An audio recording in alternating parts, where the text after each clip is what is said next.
Sustituyan las malas palabras. Listo. Bueno, hoy digo otra vez buenas noches. Vamos a empezar hoy la tercera sesión del Journal Club. Hoy presenta el doctor Rogelio Zúñiga desde Puebla y nos va a presentar un caso clínico interesante acerca de fontanoma univentricular, donde va a hablar acerca de Glenn, siendo la primera alternativa derivar la vena cava inferior. Roger, gracias y adelante, todo tuyo. Gracias. Pues bueno, esta revisión salió de la inquietud de un caso que tenemos. Bueno, tenemos dos casos, niños ya grandes de univentriculares sin ningún tipo de cirugía que fueron paleados de forma intermedia, por lo cual nos dimos a la tarea de hacer como revisión y buscar opciones porque eran fontán de alto riesgo. Entonces, haciendo la revisión de la literatura, pues vimos que un fontán directo, pues la morbimortalidad es muy alta, ¿no? Después de los 6 años. Entonces, viendo algunas opciones, este tipo de cirugía que vamos a comentar de casos, son dos casos clínicos del mismo hospital, mismo cirujano, diferente enfermedad cardíaca de los niños. Se han realizado en un par. Aquí uno murió, el otro vivió. Entonces, pues, dentro de esta inquietud, pues, es revisarlo, ¿no? Entonces, lo comenté como cirugía univentricular en orden inverso. Se menciona ahí que cuando Glenn empezó a hacer los estudios en perros, empezó a hacer la derivación inferior primero, pero de esos 46 perros que operó, pues casi todos se murieron, si no es que todos al final. Y de los otros 71, 72 perros que hizo la derivación superior, o de la vena cava superior, pues la mayoría en un buen porcentaje vivió. Entonces, pues de ahí que históricamente se empieza a hacer la cirugía de primero el Glenn en la vena cava superior y después la vena cava inferior, ¿no? Entonces, es dos artículos que fueron publicados en el Cardiology in the Young, y son del Hospital de Mississippi, del Centro de Cardiología de ahí. Tiene un factor de impacto, la verdad, muy bajo. Tiene de 0.46 en el año que fue publicado y actualmente tiene de 0.67. Entonces, es bajo, pero bueno, es reporte de casos, ¿no? De 2 casos de este tipo de cirugía. Ok. Para cambiarla. Yo la cambio, tú me dices. Hey. Bueno, en el primer caso, pues presentan es el primer caso de este hospital en donde decidieron, debido a malformaciones anatómicas de las venas superiores, realizar primero la cirugía univentricular, pero primero con la derivación pulmonar, cavo pulmonar inferior y posteriormente la superior.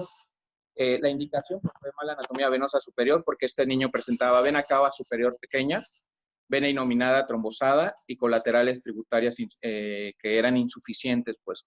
Entonces, después de hacer este diagnóstico, pues bueno, 6 meses después se decidió hacer la cirugía. La otra, por favor. Y bueno, ¿cómo fue la cirugía? ¿O en qué consistió? Fue la colocación de un tubo confeccionado de pericardio bovino con un diámetro que midieron ellos de 14 milímetros. El cirujano decidió hacerlo con pericardio debido a que él creía que se iba a adaptar mejor, pues, anatómicamente por la edad del niño. No menciona exactamente la edad del niño, pero en la última cirugía tenía 22 meses. Entonces, tratamos de pensar que sea menor del año. Entonces, por eso lo hizo con pericardio bovino. La evolución después de la cirugía fue adecuada. A los 8 días el niño se egresó y nada más se fue con aspirina y saturando arriba de 80%, o sea, adecuadamente. Posteriormente, en su seguimiento, tuvo buena ganancia de peso, no tuvo complicaciones abdominales, en este caso ascitis o la fuga que vemos, y a los 14 meses de la cirugía presentó o empezó a presentar desaturaciones intermitentes de hasta 60% por oximetría. Por eso ellos decidieron a los 4 o 5 meses después de la cirugía realizar un cateterismo, en donde encontraron colaterales venovenosas que conectaba a la vena cava superior. Desde abajo de la vena cava inferior, por debajo de la hepática, había una tributaria, una colateral venovenosa de un calibre pues importante, que hacía un robo de flujo y llegaba a la vena cava superior. Por eso las desaturaciones, o ellos atribuyeron a esto las desaturaciones. También encontraron una estenosis de la rama derecha de arteria pulmonar. Se menciona ahí que es cerca de la entrada del tubo, y lo que realizaron ellos fue la oclusión de esta colateral, hicieron una dilatación de esta estenosis y vieron que la vena cava superior, que en su primer inicio de evaluación para Glenn era pequeña, pues había crecido, ¿no? Había tenido un buen tamaño. Y pues bueno, las presiones tanto pulmonares como ventriculares eran adecuadas para Fontan. La otra, por favor. Entonces, al final, cuando ya hicieron la derivación de Glenn, o la vena cava superior, hicieron igual una esternotomía previa, canularon bicaval y aórtica, lo hicieron en normotermia, hicieron una anastomosis habitual de la vena cava superior a la arteria pulmonar, hicieron una revisión del tubo bovino, porque al parecer, o se menciona dentro del artículo, presentó algo todavía de estenosis residual, aún con la dilatación con balón, y encontraron tejido fibroso intraluminal del tubo, por lo cual decidieron ellos quitar este tubo de pericardio y poner un Gore-Tex de 16 milímetros. En este caso, después que hicieron el cambio, decidieron también realizar fenestración. Al parecer, en la primera cirugía no hicieron fenestración, y en esta sí, debido a que presentaba presiones de 22 a 25 milímetros de mercurio en la arteria pulmonar del niño. Posterior a esto, su evolución fue adecuada, estuvo nada más 17 días intrahospitalarios y se egresó con oxígeno y sildenafil de forma profiláctica. En su evolución, al parecer, no ha presentado congestión hepática ni disfunción, o es lo que menciona el artículo, ¿no? ¿Qué sigue, por favor? Y bueno, dentro de las conclusiones que ellos llegaron, fue que la realización de la cavo pulmonar inferior es adecuado o puede ser favorable en aquellos casos en que la anatomía del sistema venoso superior pues no sea bueno, ¿no? Y también, pues bueno, ellos vieron que al hacer esta derivación, la vena cava superior tuvo un crecimiento, pues probablemente al disminuir todos los factores de neoformación vascular, pues ya que se anastomosa directamente esta unión de hepática con la arteria pulmonar, ¿no? Ellos también mencionan en este artículo que, pues bueno, hubiera sido mejor realizarlo con Gore-Tex, que como habitualmente se hace, y también vieron que pues con aspirina en una forma temprana es un buen manejo, ¿no? Dentro de las cosas que también mencionan es que pues no saben realmente cómo es la evolución hepática en estos pacientes que se realiza primero la derivación, ¿no? Y hasta ahí este primer artículo. Si quieren podemos revisar los dos seguidos y ya después podemos pues, comentarlo, ¿no? Sí, de acuerdo. Creo que vale la pena porque van como muy relacionados. Sí, de hecho es el mismo cirujano en el mismo centro, dos enfermedades distintas. El primero era aparecer una atresia tricuspidia con función univentricular y el segundo es una hipoplasia del ventrículo izquierdo. Entonces, que primero se hizo el primer paso de Norwood y en este segundo paso que se fue evaluado para realización de Glenn, pues vieron que también no era muy favorable, ¿no?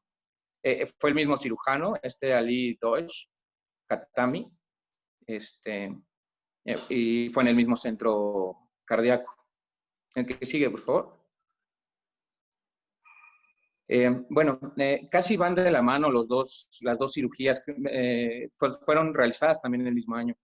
Bueno, este paciente de 3 meses con diagnóstico de VI hipoplásico, operado en Norwood Massano, se realizó cateterismo pre-Glenn, en donde se observó que no había insuficiencia valvular, las RVPs estaban en 2.94 Woods, las presiones pulmonares estaban adecuadas, y lo que sí encontraron fue una inominada trombosada. Ellos al parecer lo relacionan con la colocación de catéteres.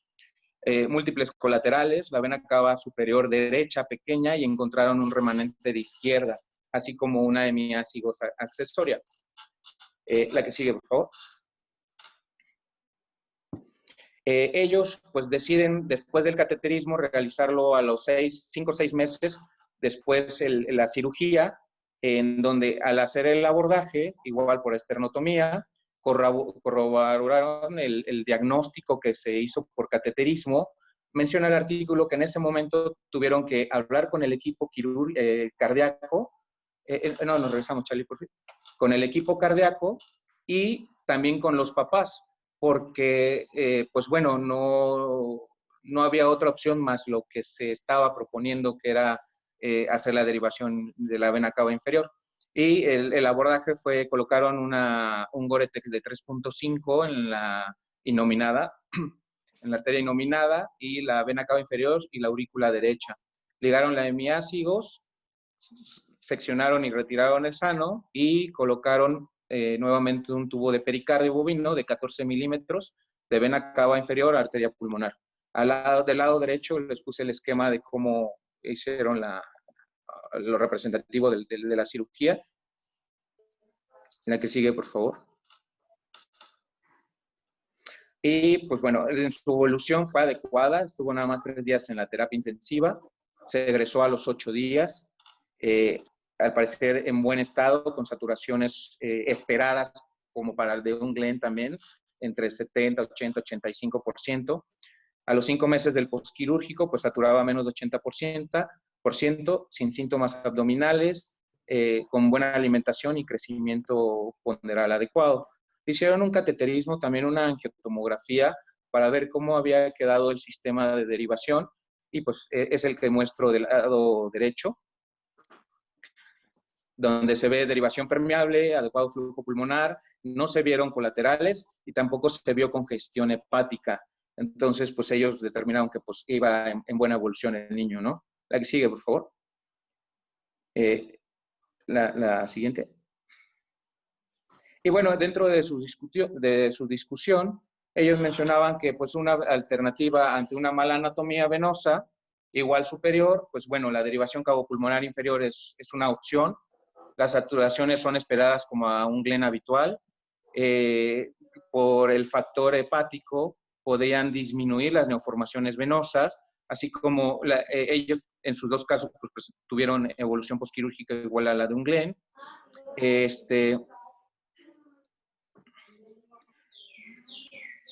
Dentro de las limitaciones que ellos veían era de que, pues como es algo en 2 pacientes, o sea, es una muestra extremadamente pequeña, pues no sabían cómo se iba a comportar. Entonces, ellos mencionaban ahí que se podría realizar un estudio prospectivo en donde sí pues, se pudiera darle seguimiento a estos pacientes que fueran candidatos a la derivación inferior primero para valorar la fisiología en su evolución postquirúrgica, ¿no? Y también mencionan que algunos probablemente podrían ya no ser necesario la realización de un Fontan completo, puesto que fisiológicamente se comportan más como un Fontan.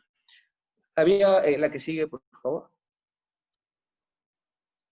Y bueno, dentro de las limitaciones, pues mencionaban que como el flujo inferior y que generalmente es laminar y se realizó en niños muy pequeños que están más tiempo acostados que en sedestación o caminando, pues puede ser subóptimo para una adecuada perfusión pulmonar. Y también la otra es que el uso de injertos pequeños, pues condiciona a que se tenga que realizar una cirugía posteriormente para aumentar estos tubos de la derivación cabopulmonar inferior. Dentro de la revisión vimos que de los tubos que están adecuados o que se ha visto buena evolución sin necesidad de una cirugía para recambio, es a partir del 16 milímetros, 16, 18 y 20, 22, ¿no? Por eso es que ellos mencionaban esto de los injertos. Referente a la que sigue, por favor. Bueno, esta es una cita de uno de los libros, después que operamos a uno de los primeros Fontan que hice aquí directos, pues bueno, el primero falleció. Entonces este paciente fue el que originó principalmente una una investigación de todo el tema de Fontan, ¿no? Y de derivaciones y opciones de cirugía en aquellos pacientes que no habían tenido ninguna cirugía, o en aquellos pacientes con presiones limítrofes, o en aquellos pacientes mayores de 4 años, ¿no? En mi caso, pues tuve pacientes de 6, 7 años. Entonces, esto realmente, esta cita es algo, pues bueno, que la tengo muy presente. Entonces, por eso quise compartirlas con ustedes. Y bueno, regresando a lo del caso, también mencionando sobre lo de la fisiología que puede ser ya quedar como Fontan, había otro artículo en el cual ya no pude encontrarlo, pero se mencionaba que en algunos lugares donde sí se hizo inferior, en Fontan de alto riesgo, aquellos con presiones limítrofes, el que tenga mayor flujo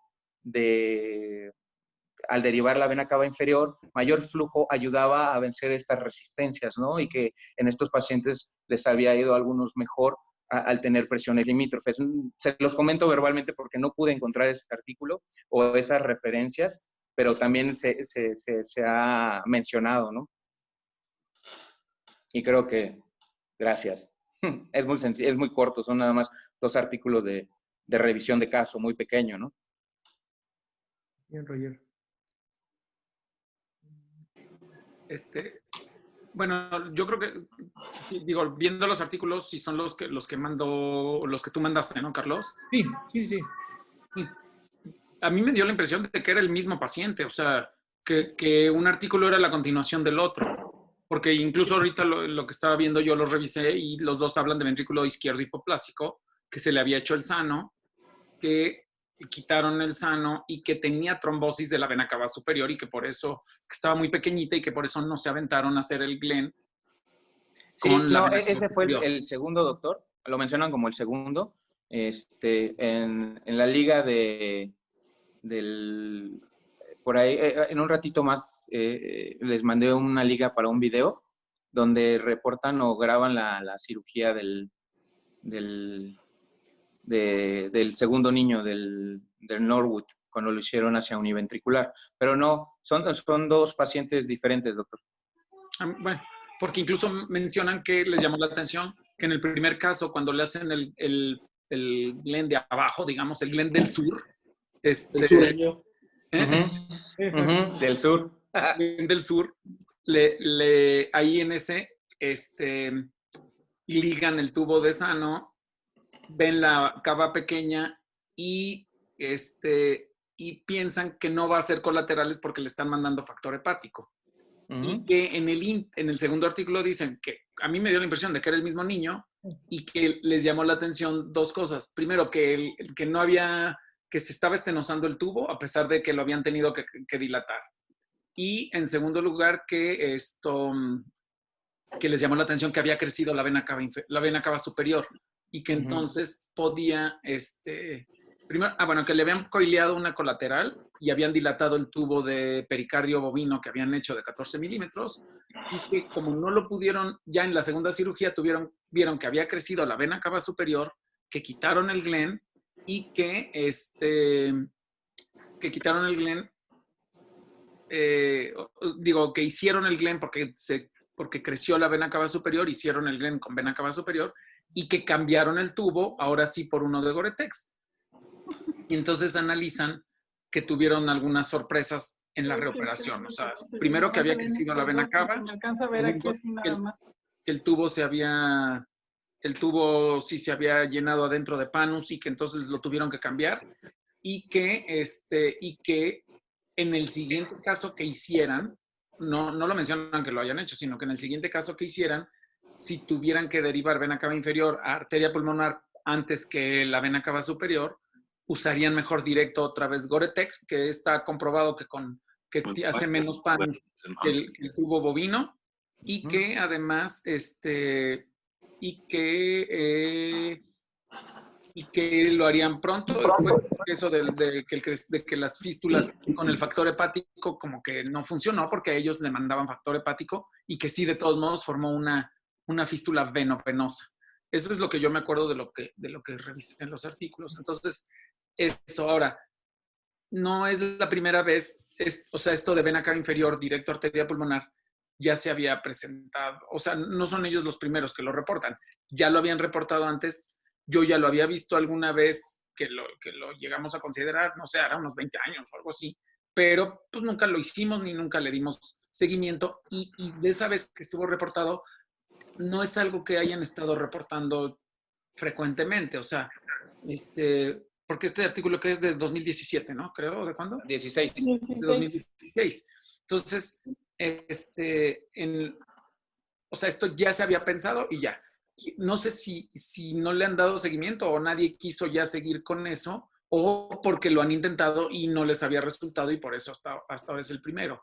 Pero bueno, independientemente de todo, si no tengo buena cava superior y es para corazón univentricular y no tengo problemas de arteria pulmonar, pues es una buena opción intentarlo o considerar esto, ¿no? Si tengo resistencias vasculares pulmonares bajas y no tengo buena cava superior, no tengo de dónde agarrar porque está trombosada, porque tiene colaterales, porque sí nos ha pasado y que descartamos el Glenn, podemos intentar hacer una derivación de vena cava inferior o el Glenn del sur. No sé, ¿ustedes qué opinan? Yo creo que, ¿Cómo quito? Se quedó como que a medias que se iba a quitar la pantalla y... Pensar que, o sea, lo que tú comentabas, Roy, acerca de que el paciente o el próximo paciente, etcétera. A mí se me hace un poco aventurado pensar en que la derivación cavopulmonar con la vena cava inferior de inicio, es una alternativa de tratamiento. Creo que en este caso en específico era muy evidente que era imposible hacer el Glenn por la obstrucción que tenían y el tamaño de la vena cava superior y las colaterales que tenía. Entonces parece que fue incluso un poco de buena suerte. El artículo lo menciona así. Tuvimos suerte, primero, de que se pudo haber hecho la derivación de la vena cava inferior, ¿no? Porque fue un poco como aventurado incluso. Ahí dicen que hablaron con el cardiólogo, con los papás, hoy es la única opción. En el segundo, lo vamos a dejar fuera de tratamiento. Y luego, esa es la suerte con la que tuvieron de que esta colateral haya llegado a la vena cava superior y que haya crecido. Yo creo que es un caso excepcional.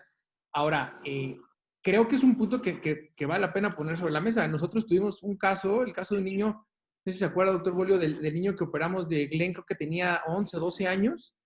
Lo operamos de Glenn, pero el problema del niño era flujo pulmonar. Entonces le derivamos la vena cava superior y no era suficiente para que mantuviera el gasto pulmonar. Y entonces se cateterizó, pensamos que estaba trombosado, etcétera, etcétera. Y al final, pues, el niño lo único que necesitaba era flujo pulmonar y le derivamos, entonces, completamos el fontan en menos de una semana. Ahora, en ese caso en específico y en retrospectiva y como caso excepcional, a lo mejor ese niño pudo haber llegado al fontán directo, ¿no? Hacerle ambas derivaciones, que es algo que es muy aventurado y que yo creo que nadie o pocos nos deberíamos hacer como de inicio. Ahora, ¿cuál es la realidad de esto? O sea, creo que el síndrome ventrículo izquierdo hipoplásico está ganando mucho terreno en esta parte y la mayoría de los centros, o sea, por ejemplo, en este caso, o sea, su protocolo es derivarlos a los 3 meses. Por ejemplo, en Boston creo que tienen un protocolo de que los están haciendo Glenn a los 4 meses, pero creo que se ha cortado mucho el tiempo a raíz de que el VI hipoplásico lo operan, les hacen Norwood, ya sea versus Sano, etcétera, lo dejan hospitalizado para mejorar sus resultados y le hacen la derivación temprana del Glenn para que salgan adelante sus pacientes. Yo creo que se ha cortado mucho el tiempo. Ahora, nosotros tuvimos un caso ahorita de un Glenn de 3 meses que ha costado mucho trabajo. O sea, la realidad es que creo que esta parte, o sea, creo que lo que yo me quedaría sería, el Glenn ha ganado terreno hacerlo más temprano. Hay que ver cuál es la edad óptima para poderlo hacer y que tengamos buenos resultados y hacerle el fontán también en etapas tempranas. Ahora, el punto importante es esta parte de los injertos, ¿no? O sea, ¿qué tamaño de tubo le voy a poner al paciente para que le dure lo suficiente y que no tenga que estarlo reoperando? Entonces, eso también es un tema importante a discutir. ¿Por qué? Porque si el niño, o sea, el caso ideal, le hago Glenn a los 3 meses, le va bien, y a los 2 años, 3 años lo estoy poniendo de fontán y le puedo dejar un tubo de un tamaño suficiente para que le vaya bien, y bueno, pues eso sería como el punto ideal, que eso es lo que están haciendo. O sea, en Pittsburgh, por ejemplo, están operando el niño de VI hipoplásico, sobre todo a los 3 meses de Glenn, se va a su casa, regresa a los 2 años, 1 año 9 meses, año 10 meses, casi 2 años, y les ponen un tubo 18, y creo que esa es la evolución que han tenido satisfactoria. Pero también es real que están trasplantando muchos niños de Fontán con B hipoplásico. O sea, creo que es la patología donde más están trasplantando ahorita. Entonces, yo creo que o sea, a mí se me hace, digo, como dice el doctor Boris, es una muy buena alternativa. Hay que estudiar bien el caso. Hay casos muy excepcionales. Yo sugeriría en mi caso, a lo mejor que puedas tener que la devastación caudopulmonar con la vena cava superior es la mejor opción, y a lo mejor tratar de hacer el Fontán a corto plazo, ¿no? Pero en este caso, donde la anatomía no es buena, o aquel niño grande donde no sabemos si el flujo pulmonar es suficiente, puede ser una buena alternativa. En este otro artículo que te digo de referencia, hablaba sobre los volúmenes.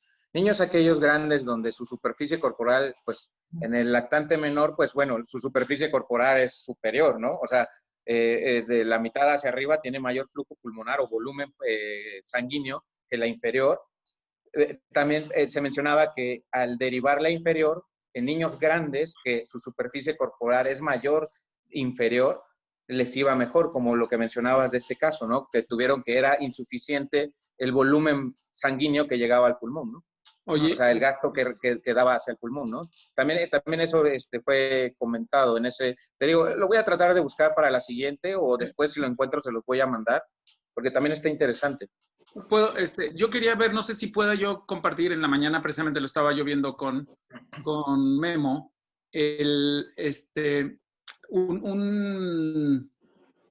una revisión, un artículo. ¿Cómo le hago para compartir pantalla? Abajo, doctor, abajo en la barra aparece Sí, dice compartir pantalla. Hace rato no podía, a lo mejor porque yo lo estaba haciendo. A ver, ahí está, compartir pantalla. Les voy a compartir. Tiene que tener abierto lo que quiera compartir en su computadora para que lo veamos. No sé si ahí se ve algo o no. No, todavía no. A ver, compartir pantalla. Compartir. Permitir que Zoom acceda a su pantalla. Abrir preferencias del sistema. Permite que las siguientes aplicaciones graben el contenido de tu pantalla, incluso cuando no usas otras aplicaciones. A ver, ahí está. Zoom. Zoom no podrá grabar el contenido de tu pantalla hasta que salgas de la aplicación. No, pues no que salga ahorita.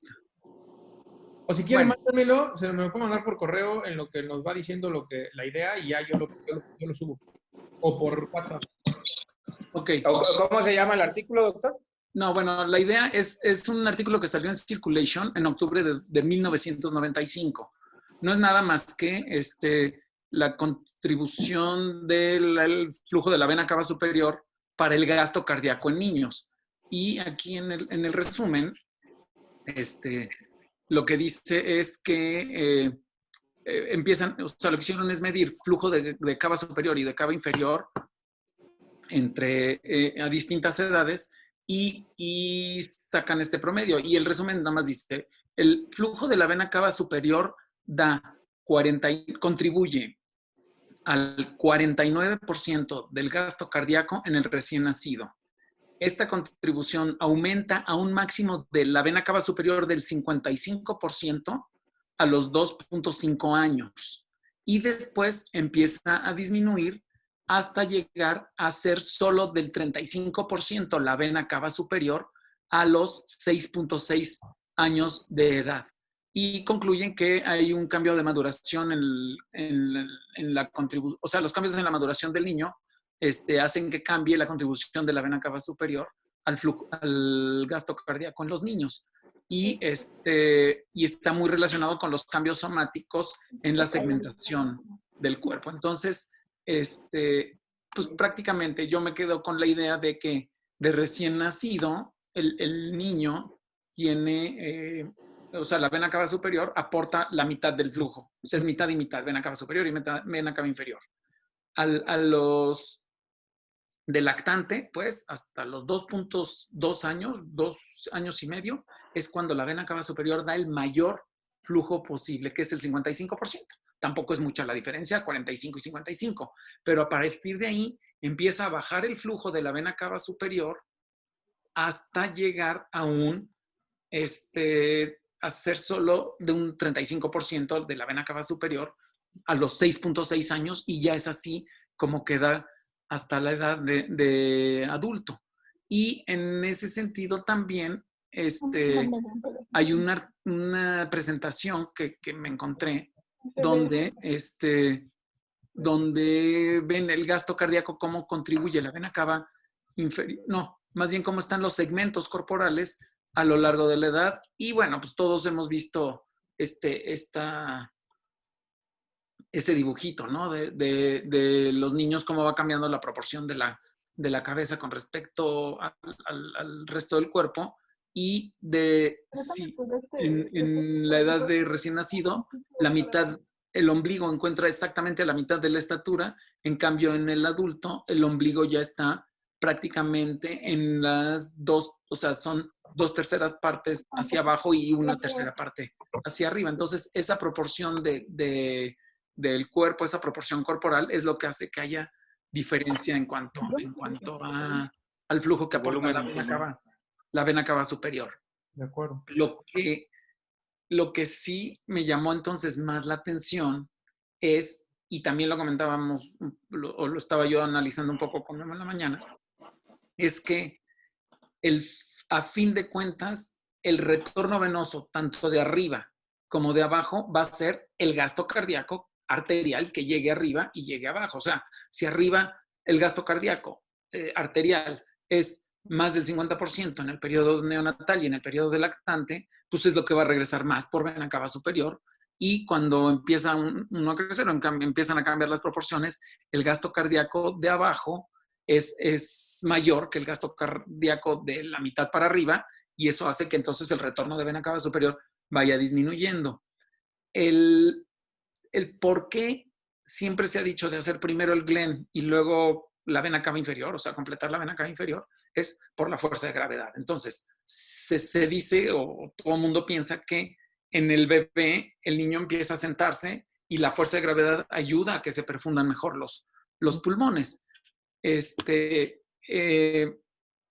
que en cambio, cuando ya va creciendo, si hago primero la vena cava inferior y el niño, pues mientras no camine, todo va bien, pero cuando empieza el año de edad, empezar a caminar, pues la fuerza de gravedad va a costarle trabajo y va a empezar a congestionar de abajo hacia arriba la vena cava inferior, además de que el tubo que se va a poner, pues es pequeño y puede resultar obstructivo. Por eso, yo creo que esa es la razón por la que nadie o no se ha cuestionado hacer, o nadie ha pensado en que sea conveniente hacer primero la vena cava inferior cuando tengo dos buenas venas cava. O sea, cuando tengo una buena cava superior que me va a aportar suficiente flujo, bueno, pues lo hago.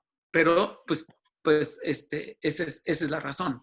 Ahora, Roger, tú dices que tú operaste 2 niños de vena cava inferior a arteria pulmonar directo.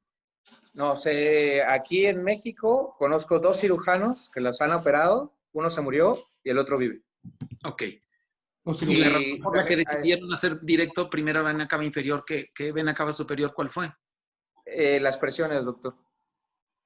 Y el primero murió porque también mucho de la sobrevida, independientemente de que si es de pequeño, mediano o gran riesgo el Fontan, perdón, es que la terapia intensiva. Entonces, el primero se operó en un centro donde no operan mucho cardio y pues también no le fue muy bien, ¿no? Y el segundo, pues más o menos había ahí 2, 3 personas y salió bien el niño. Aparentemente tiene buena evolución, ¿no? Por lo último que platicamos.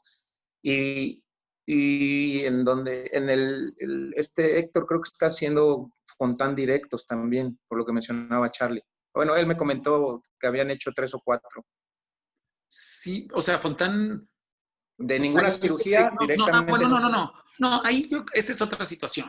O sea, una cosa es, o sea, o sea, nosotros hemos hecho Fontan de Blaylock a Fontan directo, o sea, la derivación cavo-pulmonar total en el primer tiempo quirúrgico. Por la evolución... No, estoy mencionando lo de Charlie, no, pero aquí no los han reportado porque realmente, pues, al igual que ellos, ¿no? Llevan 2 pacientes y dijeron, ¿sabes qué? Ahorita, pues, vamos 50 y 50, ¿no? Así como Gross con el conducto, pues, vamos 50 vive, 50 muere, ¿no? Entonces dijeron, pues, vamos a ver en el camino si hay más pacientes y empezamos a hacer como más estudio en el paciente, ¿no? De acuerdo a cómo ellos en su grupo los meten en esto. O sea, Yo tengo un paciente yo que creo que por no presiones debemos, probablemente podría o sea, meterlo. o sea, si tenemos un camino ya más o menos establecido, que es el estándar de oro, hay que ver por qué ese es el estándar de oro y no querernos salir de eso nomás porque pues, suena padre hacer primero la vena cava inferior. No tiene ninguna... No, obviamente era, no es como pensando en hacerla, o sea, No, de entrada, pues. sino, Sí. sí, exacto. O sea, no es la primera opción. Sí, no. En primer lugar, ¿por qué hace uno primero Glenn? O sea, ¿por qué llegamos a hacer primero Glenn y luego Fontan? Llegamos a hacer primero Glenn y luego Fontan porque no estoy mandando el 100% del flujo a los pulmones y esos pulmones todavía no están acostumbrados a recibir ese flujo. Ahora, la concepción o el concepto de Glenn de vena cava superior a arteria pulmonar original, o sea, lo que describió Glenn, es una cirugía paliativa para aumentar el flujo a los pulmones. ¿En qué? En cardiopatías de flujo pulmonar disminuido.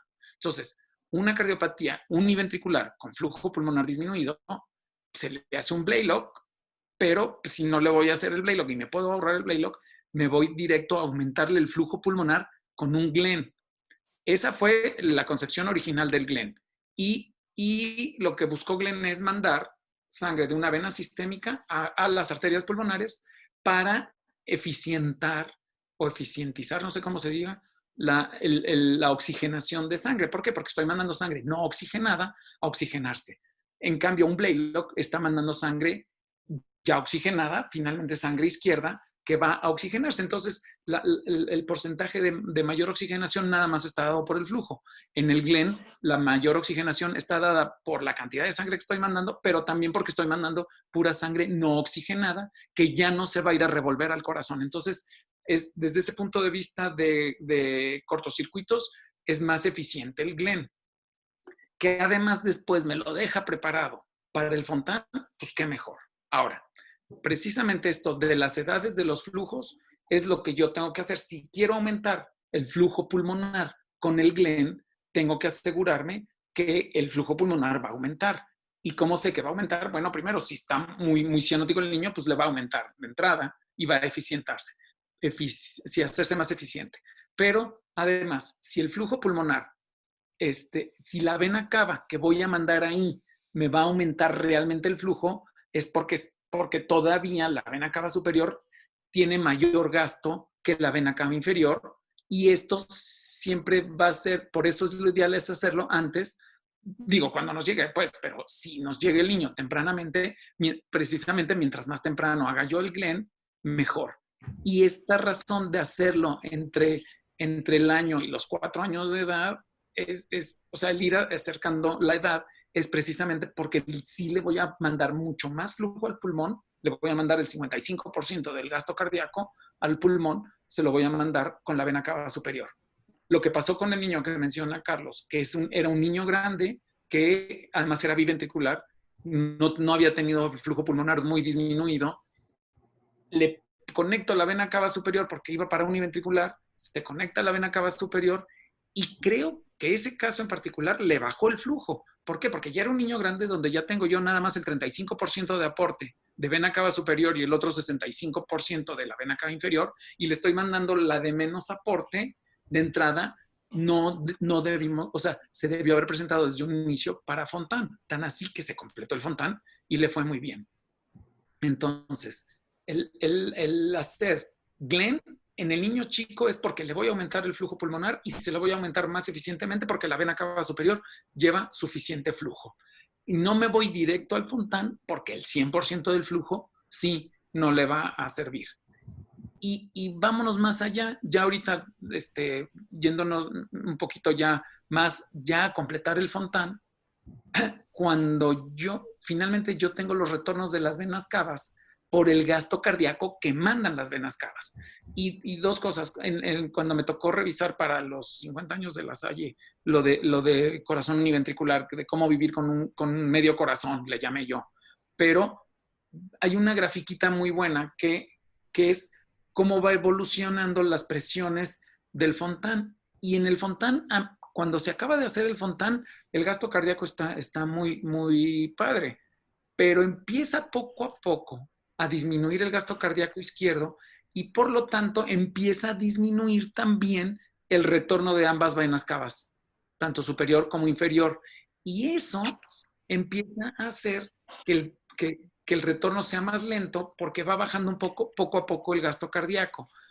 Y ahora precisamente en la otra revisión donde les quería yo enseñar ahorita se las mando a todos por correo, la presentación esa, la conclusión es que el Fontan a largo plazo, la manera en que va a mantener gasto cardíaco y por lo tanto la mejor manera, o sea, que se ha visto que es lo mejor para mantener gasto cardíaco que no vaya cayendo, que por lo tanto sigamos teniendo buen retorno venoso hacia los pulmones y que por lo tanto sigamos manteniendo una saturación aceptable y sobre todo que no caiga el gasto cardíaco y por lo tanto no hagan insuficiencia cardíaca, es dejando fenestración. Porque el Fontan, y ese es un argumento más a favor de los que están en contra de hacer fenestración, precisamente con amigos que hemos comentado. Alexis, por ejemplo, Alexis Palacios Macedo, dice que que el Fontan no necesita fenestración, que si la necesita es que no era para Fontan. Bueno, espérame.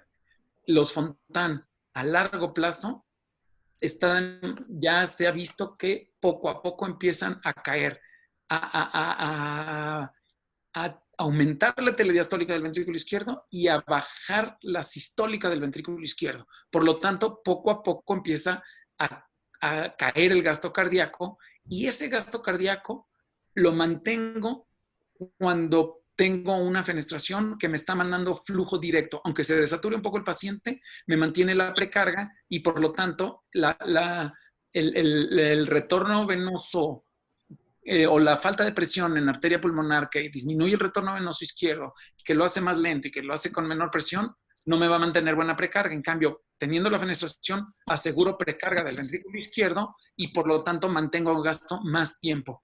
Y sí evito de mejor manera la enteropatía perdedora de proteínas y los derrames pleurales en el postoperatorio inmediato, ¿no? Ese es uno.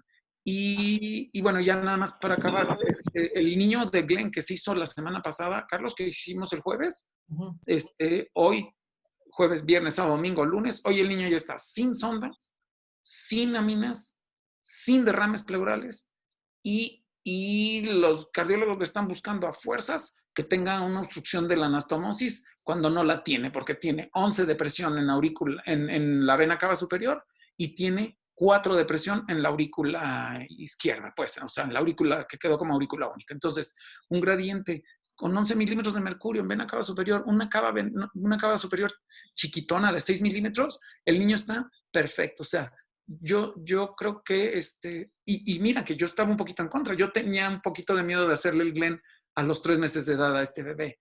Pero yo creo que aquí lo más importante no son los 3 meses, sino que ya pesaba 6 kilos y que es una atresia tricuspidia. Entonces, la atresia tricuspidia es la que menos insuficiencia cardíaca hace y o falla del ventrículo izquierdo, tiene telediastólica y además tenía definitivamente buenas presiones de arteria pulmonar y el peso adecuado para dar estos flujos de vena cava superior realmente un poquito mayor de flujo y eso es lo que está haciendo que funcione bastante bien el Glenn de este niño. La verdad es que lo que yo creo que vende turbulencia es la punta del catéter, porque es un catéter grande para esa vena cava superior chiquita que estaba chiquita, pues, porque el niño está chiquito, pero es la que le tocaba por tamaño y por proporciones está bien. Entonces, con ese caso de hoy y con lo que yo revisé ahora, debemos empezar a hacer los Glenns más a menor edad. Y yo creo que la conclusión de la revisión de hoy es, si por algo no tengo una buena cava superior que me pueda aportar flujo, pues considerar el que entonces yo aporte un poquito de más flujo por estas proporciones de flujo, que en algunos casos donde tengo obstrucción de vena cava superior, que aporte más flujo a través de derivar primero la vena cava inferior. Y ya veremos cómo evoluciona y tengo opción de cambiar el tubo y lo que vieron ahí, que en el desarrollo del bebé volviera a recanalizarse y creciera otra vez la vena cava superior. Sí, Charlie, lo que mencionabas de las edades, no me acuerdo cuál de los libros mencionaba que sí se había intentado hacer menor de 3 meses, pero por el crecimiento o la inmadurez del lecho pulmonar, se habían visto mejores resultados después de los 4 meses y medio, 5 meses. Por eso es que no habían, cuando fue publicado eso, hecho más chiquitos. Pero era porque como pues al nacer hasta los 6, 7 meses sigue la maduración pulmonar, por eso era como la limitante de hacerlo como más a menor edad. Entonces, pues qué bueno que ya lo están haciendo a los 3 meses. Digo, está súper padre eso. Pues sí, ahora es uno de los primeros y este fue circunstancial, ¿no? Porque no le pudieron poner el stent en el conducto arterioso porque no tenía conducto arterioso. ¿Alguien más que tenga algún comentario?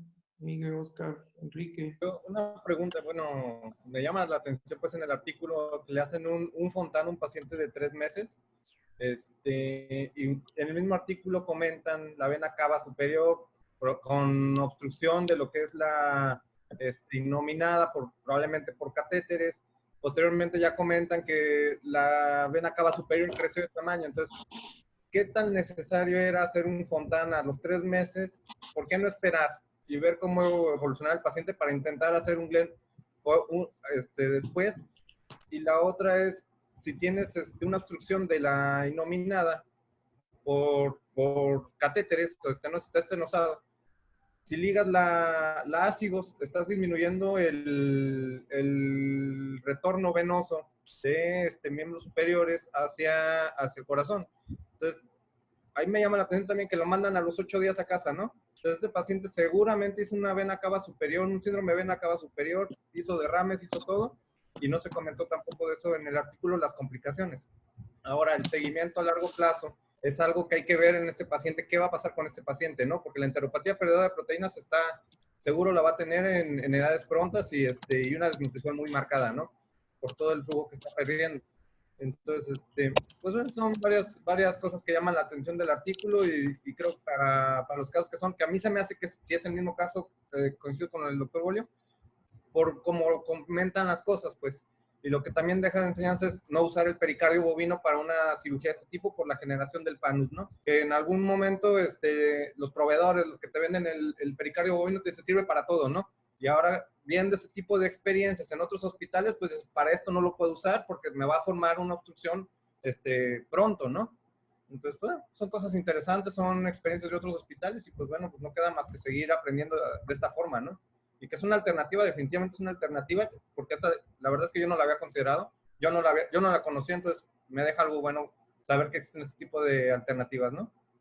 De acuerdo. Y Miguel, no. irte, ahorita de trabajo.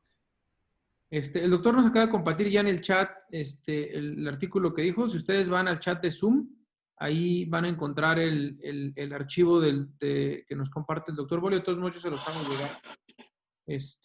Sí, yo creo que, o sea, yo igual como concluir la parte nada más creo que la sobrevida y las resultados de Fontan han ido incrementando en los últimos años. Yo creo que todo lo que se ha hecho en base a las edades de corrección, el tipo de material que se ha utilizado, el seguimiento que tiene, etcétera, pues han contribuido a que la sobrevida vaya aumentando. Y yo creo que sí, en específico, esto no es alternativa de tratamiento, pero definitivamente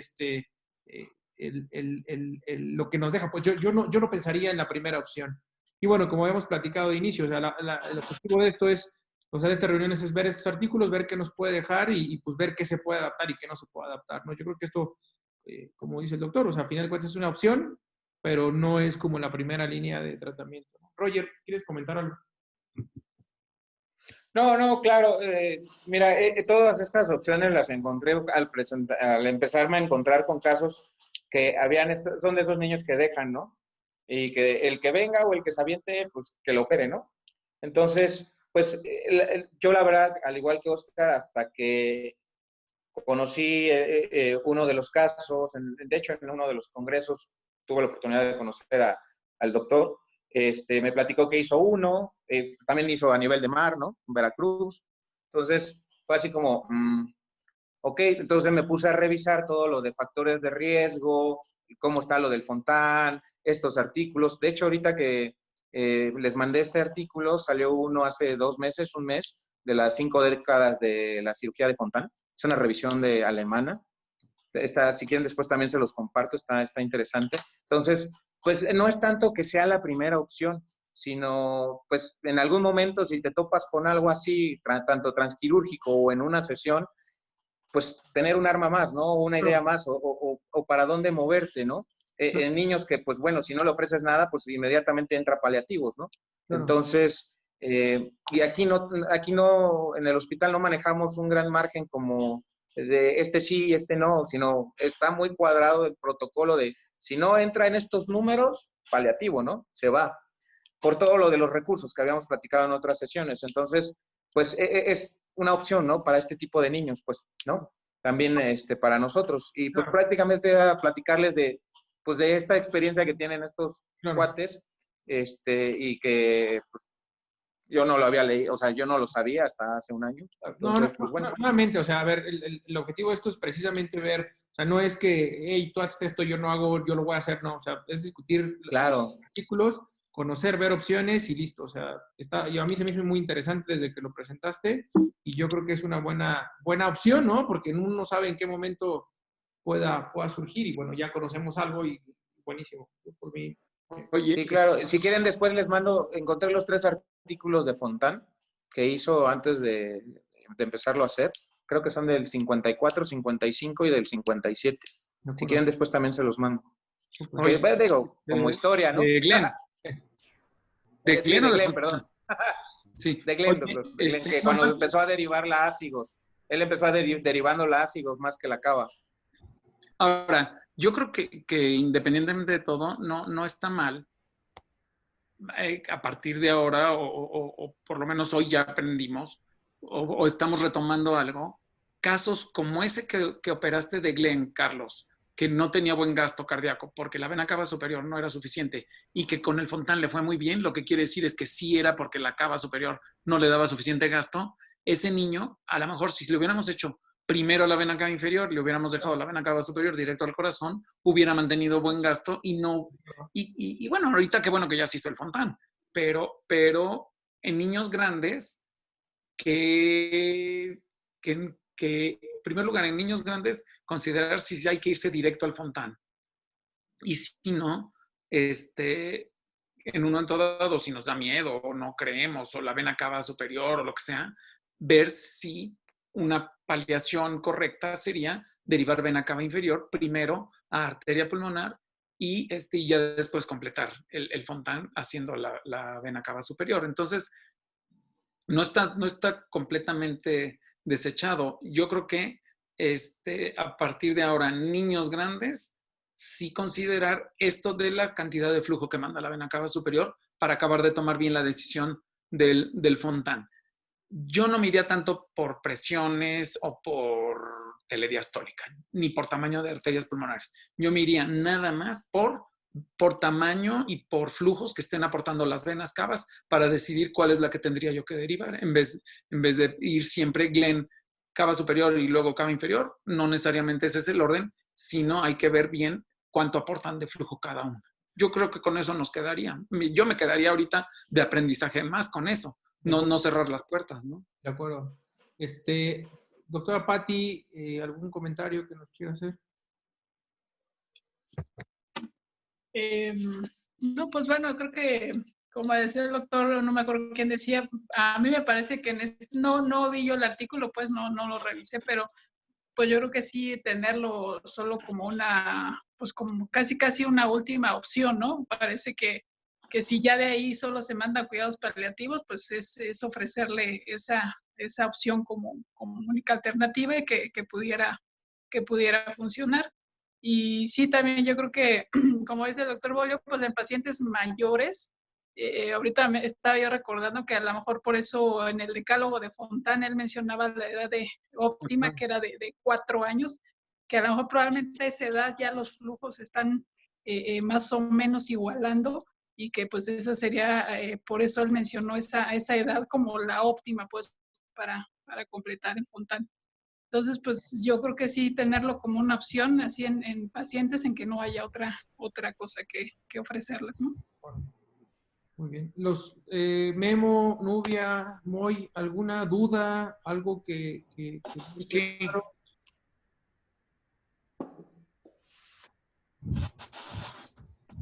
¿O bien? Enrique, ¿por qué no pusiste imagen? Que ya estás. Enrique Pasos, ¿estás ahí o no? Ahí está Enrique también. Sí. Bueno, voy a detener la grabación. Gracias a todos. Nuevamente, la próxima semana va a presentar el doctor Oscar Gutiérrez desde Mérida y recordamos ver si podía presentar algo de cirugía de válvula mitral en niños. Creo que es un tema bastante álgido todavía, pero bueno, vamos a ver eso pues, la próxima semana. Vamos a hacer la revisión de los artículos, se los hacemos llegar y nuevamente gracias por nuestra tercera sesión.